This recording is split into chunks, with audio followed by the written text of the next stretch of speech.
It's hotting up in Hell's Kitchen. Barry, how's your hand? Oh. Mr. McGuigan's out the back crying. This is the worst pain I ever had. Now everyone's losing their cool. Grab one. Well, we're not chefs, so we don't need to be spoken to like that. This job complete, I won't say anything. I just don't understand why everyone has to be mean. There's a lot of testosterone flying around. And there's a division in the ranks. One person gets taken away, tough shit. Myself and Jim had a confrontation. This was Hell's Kitchen, blue against red. It was just going on and on. You're in our team, Brian. Why would you defect? You don't have the right to say to me, you're defecting the blue. It's a contest, isn't that the whole idea of this? Oh, just dragons. They're emotionally and mentally tired. I think I hate it here.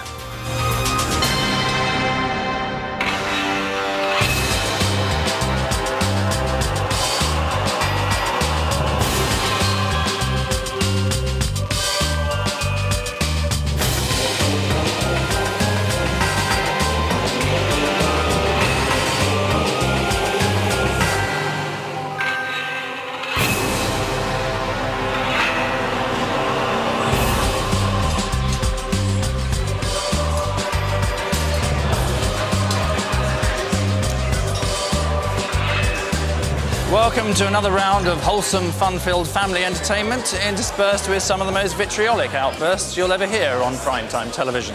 What's more, here at Hell's Kitchen, the culling season has begun. Yes, last night, in a moment of supreme irony, arch-feminist Rosie Boycott was devastated to leave, despite spending 4 decades campaigning to get women out of the kitchen. So 2 chefs down, and lines open again tomorrow for another sacking, as we continue on our quest to find one true winner, or 9 true losers, if you prefer. Now, from the start, the series has thrown up its fair share of upsets and surprises, things that are about as likely as Argentina beating France at rugby, and the fact that unreconstructed 70s comedian Jim Davidson and 21st century gay icon Brian Dowling haven't quite hit it off isn't one of them.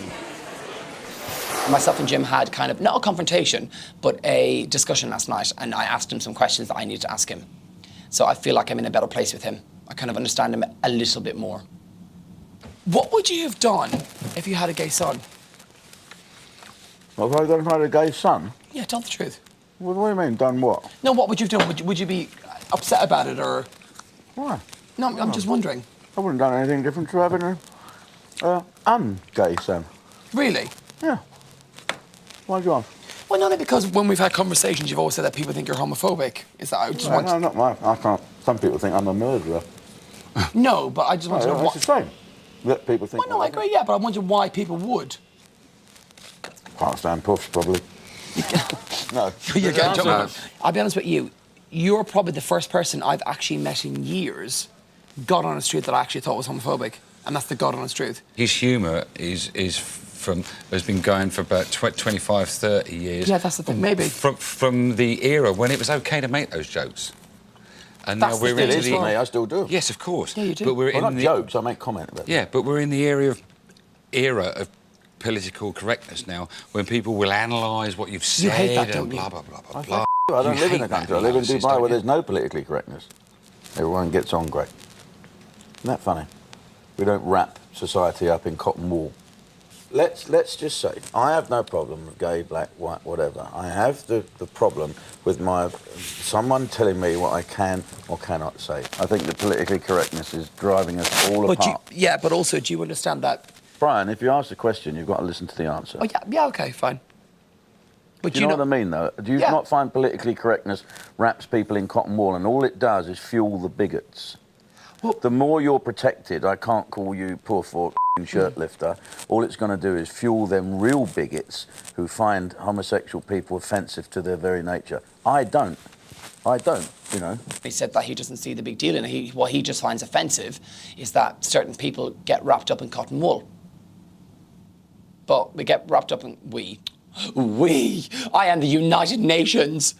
Certain people who are minority... A lot of gays. Gays are minority, but they're everywhere. Because of people like Jim, I don't think he realises that. Everyone needs something to belong to. There is a gay community, isn't there? There is an Asian community. There is this general think likeness sticks together. If we all belong to the same club, take politically correctness, let human beings get on with one another. See, now you've said that, I kind of understand where you're coming from a little bit more. That spoke to you about it. But it was just going on and on and on.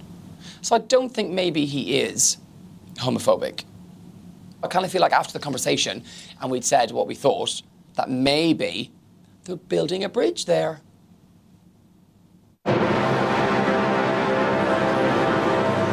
That's a bridge from here to the late 1970s.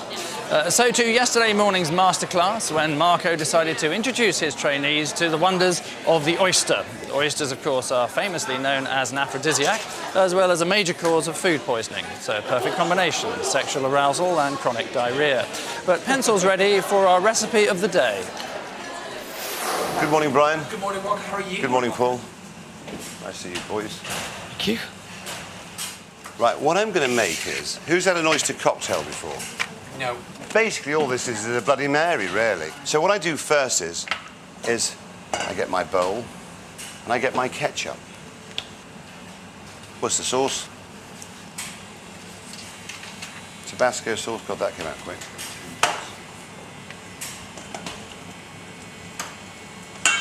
Lemon. Squeeze it through your cloth so you get no pips or anything. So what we do is we've got to shuck some oysters now, which is basically the word for opening them. When you open the oysters, you've got to keep the basin part of the shell there, because what we want is this juice. So in you go, push in, and push down for safety reasons, yes? And then twist up.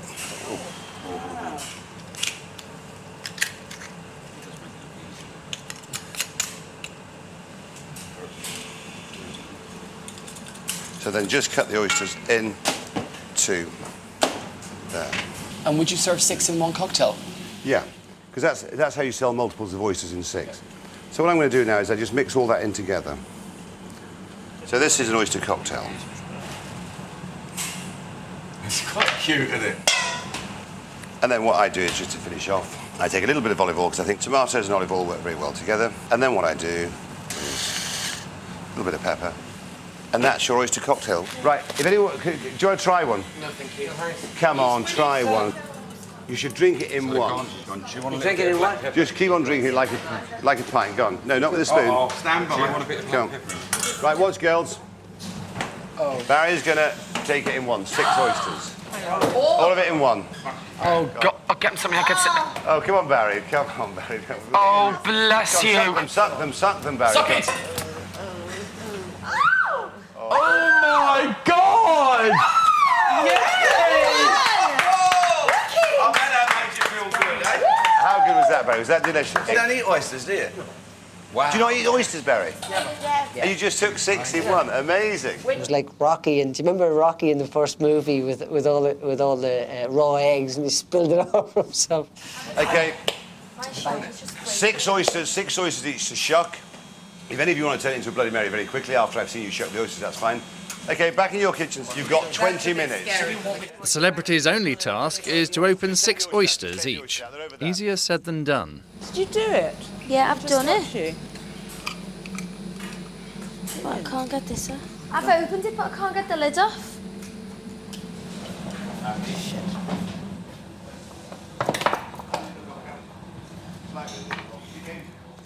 Oh, I've done it! I've done it! Hold the finger like that and keep that hand well away from the point of the blade. Thank you. Whoever opened that shell and thought, oh, look at all that snot in there, I'm going to eat that. Oh, that's oysters to me. Snot in seawater. Okay, girls, are you ready? The 4 boys are up. Can I just say, not bad, not bad. I would be happy to serve those. Really? I think you've done fantastically well. Bizarrely, I only did 5. I cheated, but he knew. And I did them really well. So I was quite happy. This is how I would eat it, okay? This is me. Where's the Tabasco? Where's the Tabasco?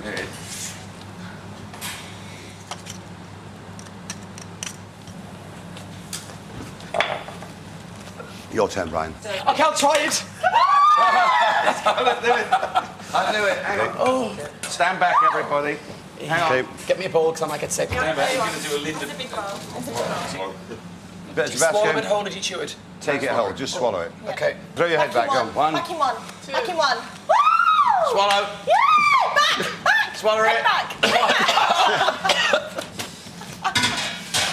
Oh! Your mouth too He's very long. naughty. He's a naughty man, this one.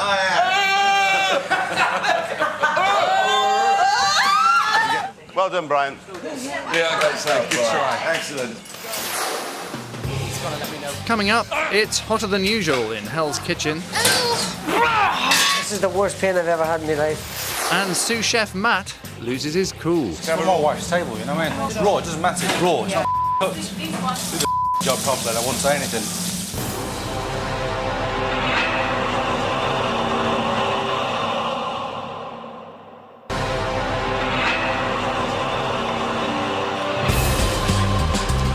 Welcome back to Hell's Kitchen, London's favourite five-star restaurant. Sadly, that's out of 10.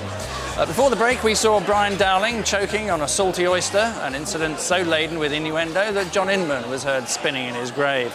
Now, back to yesterday, and it kind of escaped anyone's notice that romance is in the air, because in the steamy, sweaty atmosphere of Hell's Kitchen, a surprising relationship is blossoming. Yes, Adele and Barry had both spotted it as well. Jim and Marco are in love. It's official. Nice to see you again. Nice to see you again. Why are you here, Jim? I've got 2 weeks of a cookery lesson that I couldn't buy for £1 million. You're absolutely right, Jim. Good to have you on board. Thank you. Marco and Jim are very close. Yeah. You know, it's good to have a friend around. Marco's taught me passion.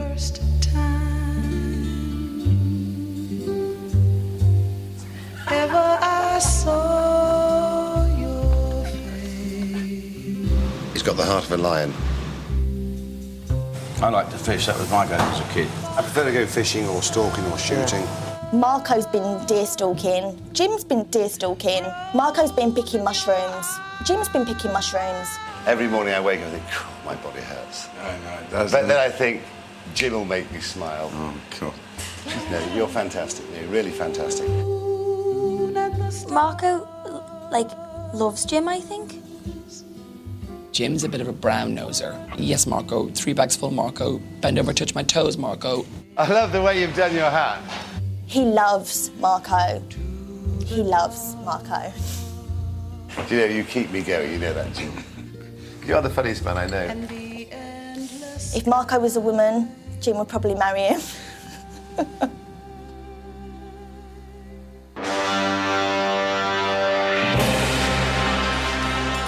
Yes, it's a lovely thought. No, not lovely. What is the word? Repulsive, that's it. So Marco thinks Jim is the best cook in the Blue Kitchen, a bit like being considered the funniest person in Germany. Still, if you'd like to come and dine at Hell's Kitchen, then why not enter our competition? A table for 2, travel to London and overnight accommodation could all be yours, but only if you answer this question. Correctly, obviously. The famous children's story by Roald Dahl is called James and the what? A, giant peach, B, big apple, or C, enormous turnip. If you have a hunch, you know the answer, call 09012 934 934. Calls cost £1 from BT landlines, mobile and other networks may be higher. Or text HELL plus A, B or C and your full name to 63337. Text costs £1 plus 1 standard network rate reply message. Entrance must be 18 or over and lines close at 10 o'clock tomorrow morning. And breathe. So, with another service looming, confidence was high because 5 days in, the chefs had all mastered 3 principal rules of working in a professional kitchen. Communication is vital, preparation is key, and pans that come out of the oven are sodding hot.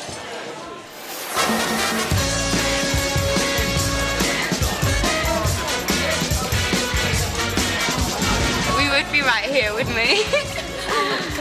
Oh no. I'm slightly nervous about the pig stuff. Is that what it is? The boys and blue, girls in red. Cooking exactly the same menu. You just need to let me know which team you'd like to cook for yourselves this evening. And it's for the whole table. Well, we just saw the Blue Kitchen dip the spoon in and eat. Oh, that's terrible. Oh, did they? Nonsense. Yeah, that's Nonsense. terrible. So that's Terrible. me off Blue. Okay, boss, blue. Ça marche. It's Barry's family. Barry McGuigan's family, 3 scallops straight in, 1 foie gras, Barry, for your family, 2 asparagus. Tonight was a big night for me. My wife and 3 of my kids were coming along. 3 pigeon, 2 trotters, 1 sole. Mr. McGuigan's family, let's look after them, let's make them proud. Thank you very much. What did you say, Tim? 1 foie gras. Another, just a 3rd foie gras? No, 1 foie gras. It definitely says 1 on there. Just check, double check, will you please? Barry was having his best night that he's had since he's entered Hell's Kitchen. A little bit more salt on, will you, Jimmy? He was more organised than ever, he was more confident than ever. Lovely. Now we're talking. Now we're talking. His family were in the house tonight. And he wanted it to be really special for them. You're going to do that personally? What have you done? Don't do this. Quite weird seeing him in a kitchen. Yeah. He is very good at mashed potatoes now, we know. You know the only problem now? He will realise how totally rubbish the food has been all along. That's the biggest problem for me. This is Barry McGuigan's family. Can you just check the pomp purity, please? Yep. Lovely mash. Trotters. I'll do it for your family, Barry. Do you mind if I do it for your family? Trotters are on there. What do you want, the trotters now? I just want them to have a good time. No, he's got them, Do you know what sorry. I mean, Barry? I didn't know. That's what's important. They've come all the way from Ireland to support you. Use a lot of potatoes in Ireland. 5 big potatoes. I think that's what sold them the meat, Barry. Go. Okay. Be careful. Careful, mate. Oh, cold water, cold water. Cold water, mate. Straight in there. Oh, got my hand in big time. That's the worst thing Oh, I've shit. Barry, how's your hand? Bad. Jim lifted a pan out and put it on the stove, and I lifted the pan with my left hand, and it was just like my hand just stuck to it.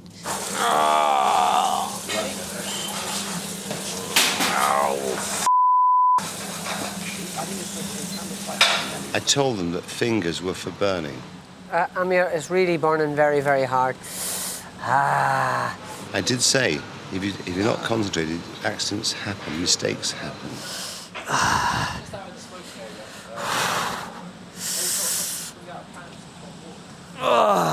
And Barry wasn't the only one to suffer during service. Roger, can you get me a... That's a big, massive chunk of my hand there.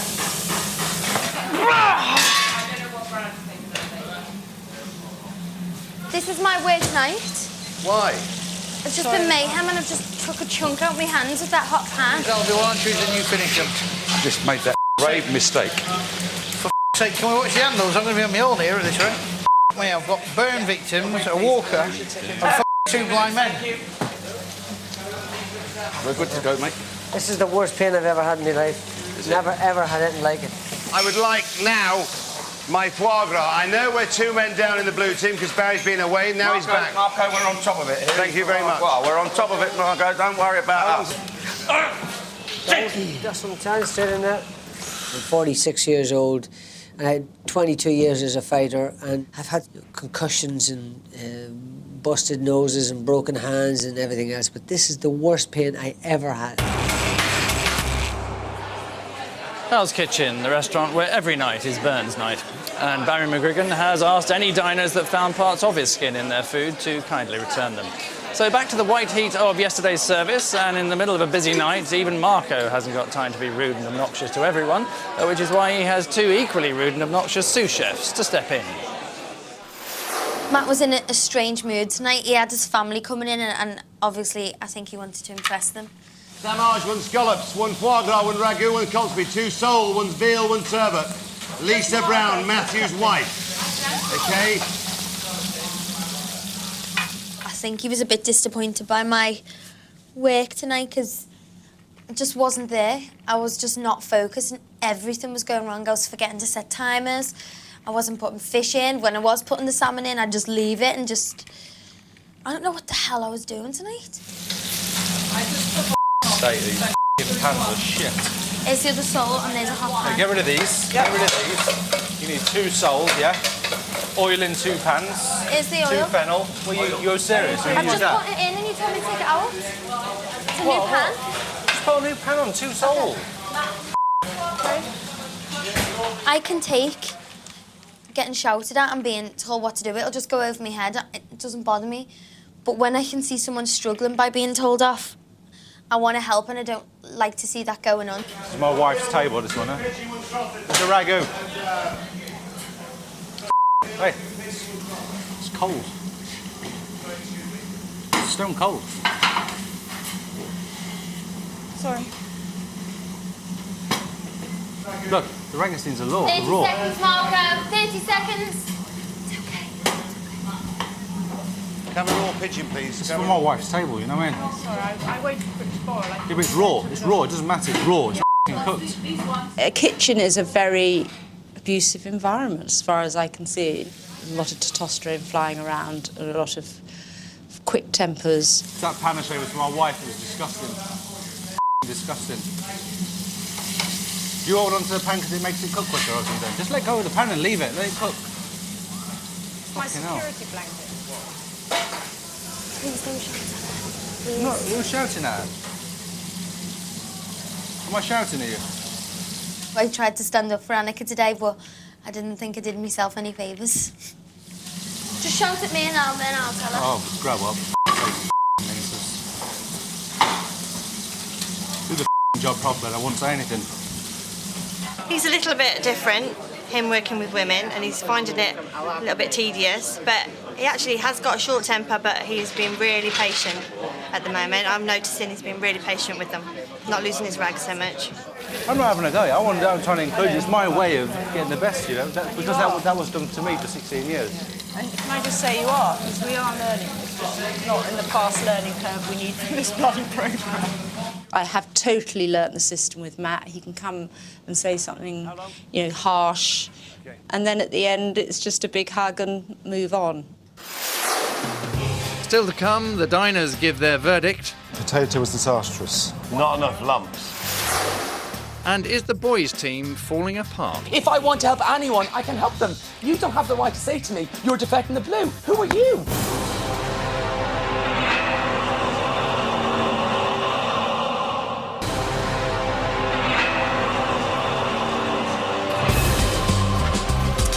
Welcome back to Hell's Kitchen, where blood, sweat and tears are just some of the things that Barry Mugagan has dropped into the food. You may remember that last night Rosie Boycott was the first chef to be sent packing by your votes. Who knows what she's doing now? Sleeping, relaxing, not being shouted at. She must be distraught. And this was the moment when the 9 celebrities lined up, quivering and shaking, eyes wide with fear, like baby calves waiting to be dispatched. Good evening, celebrities. And the first person who is safe of returning to Hell's Kitchen tonight is Abigail. Well done! I was shit tonight as well. Well, don't worry about it. You've got time to make up for it, haven't you? Jim. Yo, Jim!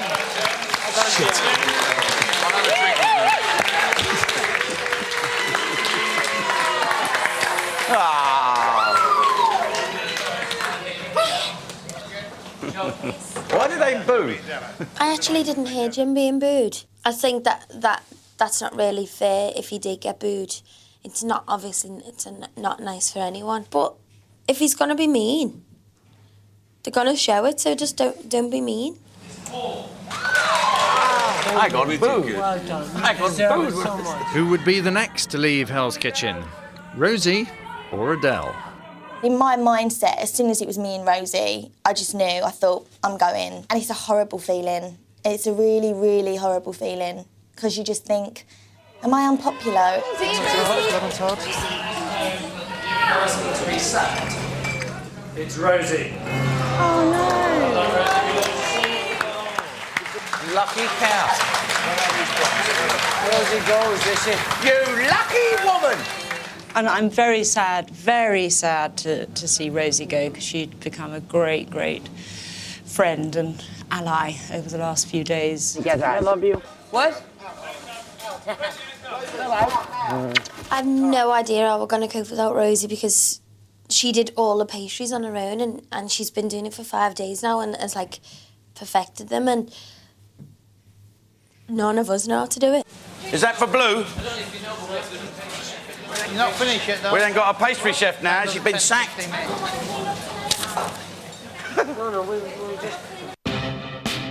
The surviving members of each team had to face another vote. the diner's verdict. I think it was absolutely delicious. I'm very well fed. Caviar, mouth marriage. If this was a man, I would marry it immediately. The raspberries were absolutely orgasmic. They were absolutely brilliant. They were really nice. Always sound good. No, I'm a very, very happy customer. If they've only been cooking for a short space of time, they've done extremely well.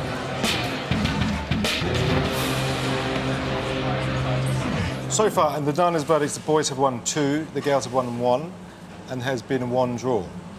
Tonight, the average for the girls' kitchen is 8 out of 10. Oh, wow! And the average score for the blue kitchen is also 8 out of 10. However, the red kitchen served 44 meals, and the blue kitchen served only 32 meals. Oh my God. So it's been decided that the winner of tonight's diner's verdict is the girl.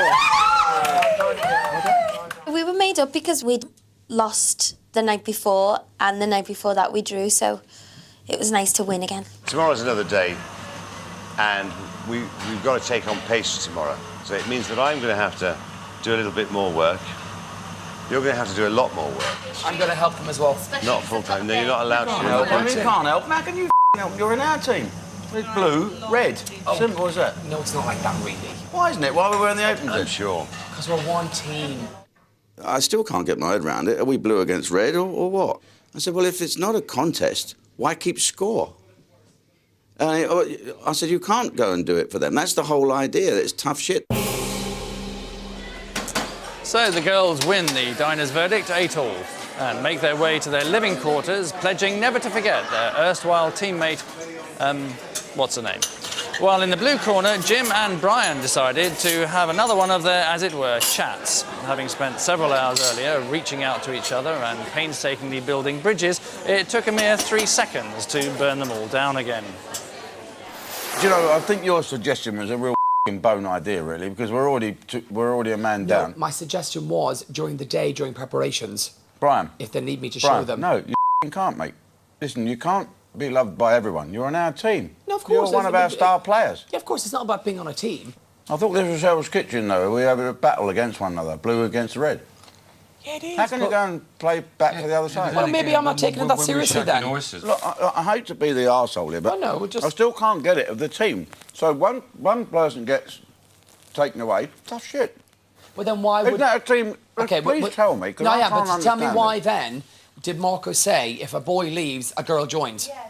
What the is the point of that? Well, I find that just Someone tell me the rules and we'll do it. It's not being liked by everyone. It's just that I thought I could help the girls. Doesn't make me There's a less thing of a called being a people pleaser. Doesn't make you a better person. Well, I'm not trying to pick You're in people. our team, Brian. Why would you defect? Because I'm not defecting. Do you think I'm defecting, Paul? No, you don't. I'm not talking about what Paul thinks. I'm asking you. Well, I'm telling you, I I think think you I'm are I think- defecting. I think I'm No, asking. I don't think he's defected. I think I'm saying to the girls during the day, if they've got any questions, come ask me. I'll help you. I've been doing it since Saturday. Why I've been not? living, breathing, writing it, learning it. Then tell me, tell me and I will shut up. But What's why the should point? I tell you? Why should I have to tell you? Tell me what It's is my it? decision, Jim. It's not your decision. I'm in pastries. You're not. I can decide by myself at 29 years of age. If I want to help anyone, I can help them. You don't have the right to say to me, you're defecting the blue. Who are you? Marco's my boss, you're not. If Okay. Marco said it, I'd accept it. Good. Do you understand what I'm saying? Sorry. Hang on, Brian. Sorry. Take a breath. I'm taking a breath, but you can't say that to me and expect me just to be like, yeah, you know what, we'll throw my blue I don't apron expect off. you to be like him. Give me a red apron. Take and a I'm breath. not trying to be liked by Can everyone. I ask you a Jim. question? I don't have to try. I'm very lucky. Of course you don't. Right. Can I ask you a question Yeah, before more teddies come out the pram from all of us? What is the point of having girls against boys? Contest. Tell me that. Someone tell me Jim, that. do you know what? I can answer that. first of all, Jim... Shh. Please, What? please, don't gob off. I'm asking I'm a not gobbing simple off. question. I'll be honest with you. Hold on Does a any- second. I can't answer that. You asked me a question. Let me answer it. Right. I can't answer that. OK, My- fine. Don't say no more. What is the point of boys against girls? Oh, Jesus Christ. Well, to I be can't quite get that, then. is If do the you want to do... Liverpool players and the Man United players are mates. Yeah, but one it's gets just sent a off. The other, TV I'll play for show. you a bit. It's a TV show. We haven't got a football league here. It is. We're playing against them. So eventually everyone drifted off to bed, leaving Jim on his own, where he continued the argument for several hours. And earlier today, out of the blue, Jim decided that he'd had enough and headed for the door. Do you think you're a bit overdressed for the kitchen? I'm going home, Brian. Jim, don't go. Brian and I had a little set to last night, and I feel it's only going to be a moment before I say something that I will regret. You have a duty to yourself, your family, your children, to stay. So, will he or won't he? That's it for now. Join us at the slightly later time of tomorrow night, when you'll find out if Jim's left Hell's Kitchen for good. We'll be opening the lines for our second sacking. That's all for now. From us, it's a very good night.